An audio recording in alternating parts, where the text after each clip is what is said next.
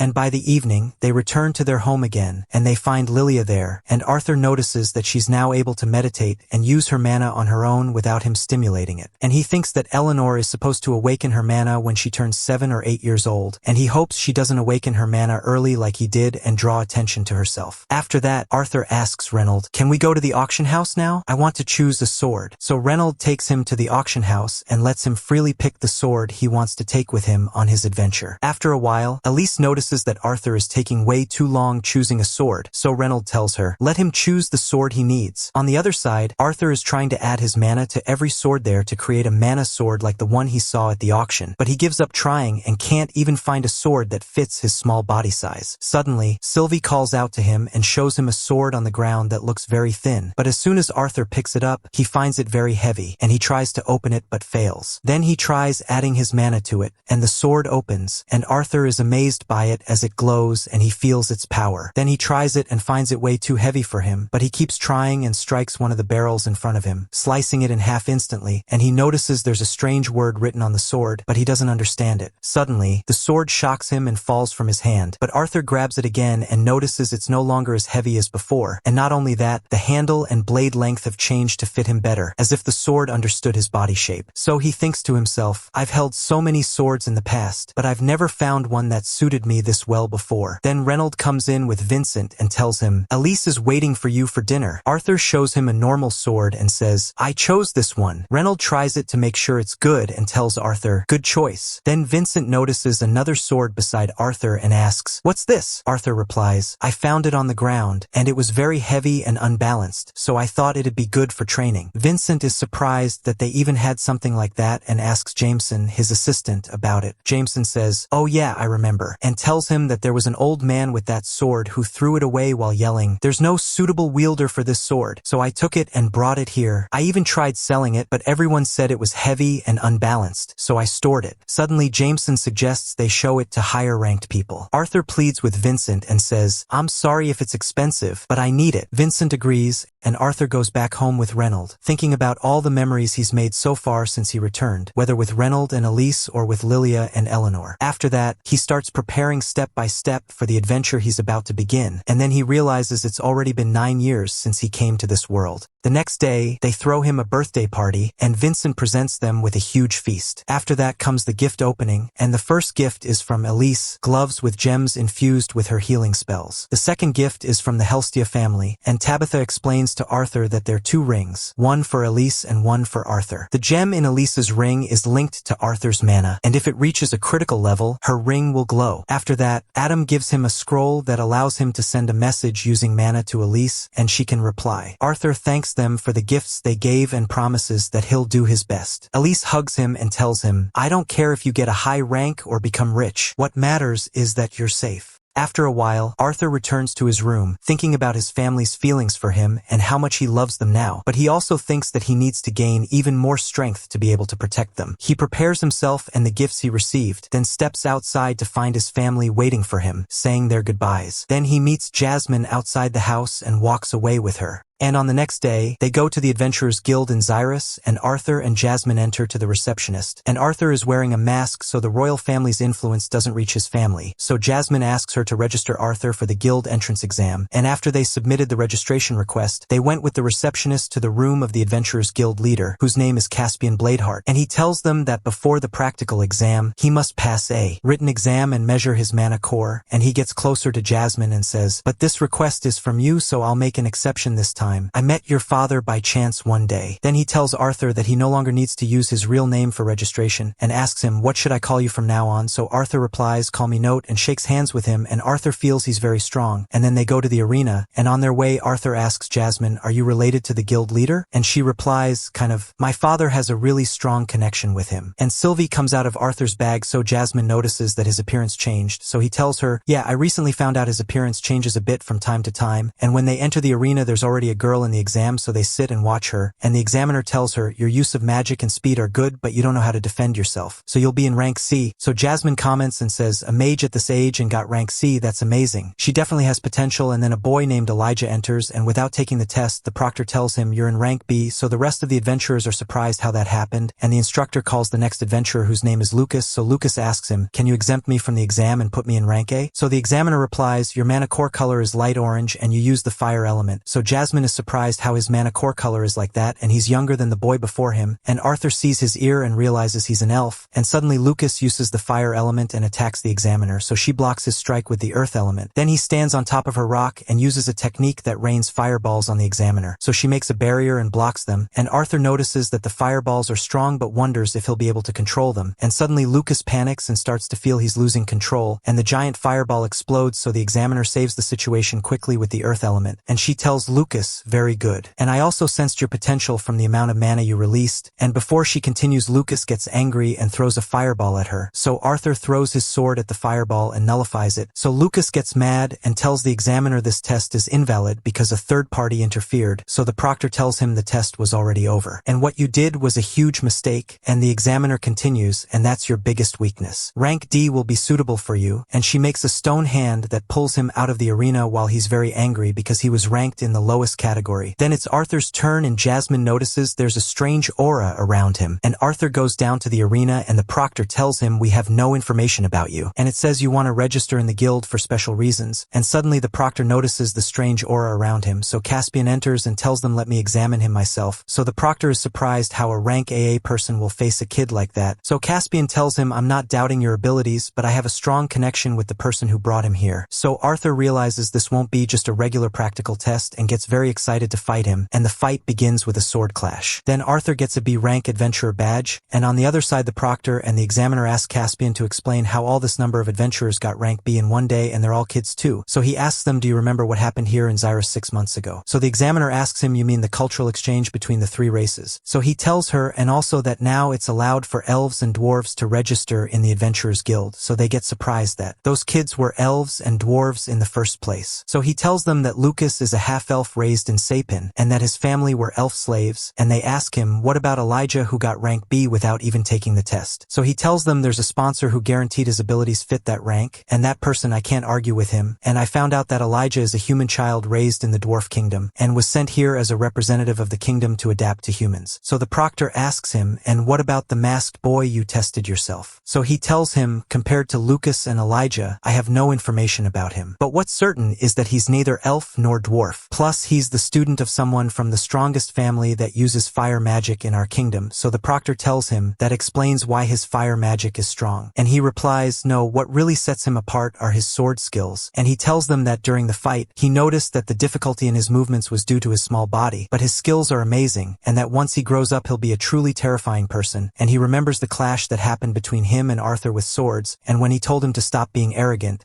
And on the other side, Jasmine notices that Arthur has been distracted ever since his fight with Caspian, and Arthur is thinking that he finally confirmed that arrogance thing after his fight with Caspian, and he's thinking that he's gotten used to this world and became very skilled with the abilities he gained from it. On his way, he accidentally bumps into Elijah, so Elijah tells him, if you didn't stop Lucas when he launched the fireball at the examiner, I would have done it. Then Lucas shows up and asks them, do you guys know each other, or is this a gathering for B-rank adventurers without telling me? So Arthur replies, I'm not the kind of person who invites rule breakers. So Lucas grabs him by the clothes and tells him, don't be arrogant. Even if you're in a higher rank, there's still a gap in our levels. So the adventurers around them are surprised that they're just kids and already adventurers. So Lucas lets go of Arthur and walks away so he doesn't draw more attention. Then Jasmine tells Arthur, I have an idea of a place to go. and takes him to the land where beasts are raised, so Arthur notices the place is very calm, so Jasmine tells him this land was discovered recently, and low-rank adventurers train here and get the resources they need by request. So he asks her, why are we coming here? So she tells him, let's move fast because it'll take us the whole day to reach our destination, and Arthur is surprised that Jasmine is very fast, something he didn't expect at all, so he thinks that everything he expected today was actually wrong, like in his fight against Caspian when he thought he could use his magic in battle but turned out to be wrong and Caspian blocked him easily. Suddenly they hear the sound of explosions in the forest, and then a huge beast appears and attacks the adventurers, so Jasmine tells him we need to get away because this beast is not from here. Then she sees a broken carriage, so she deduces that they captured it alive and it escaped from them, and suddenly the beast finds them and attacks, so they jump, and Jasmine tells Arthur to run and attacks the beast and tries to wound it, but her attacks have no effect. She lands on a tree and the beast quickly attacks her, so she jumps but loses balance, and Arthur quickly saves her before the beast kills her, and the beast notices other adventurers, so Jasmine blocks it before it attacks them, and before Arthur moves he hears his old self's voice telling him, wait, think carefully, so he calms down and then attacks the beast by infusing fire element into his sword and defeats it.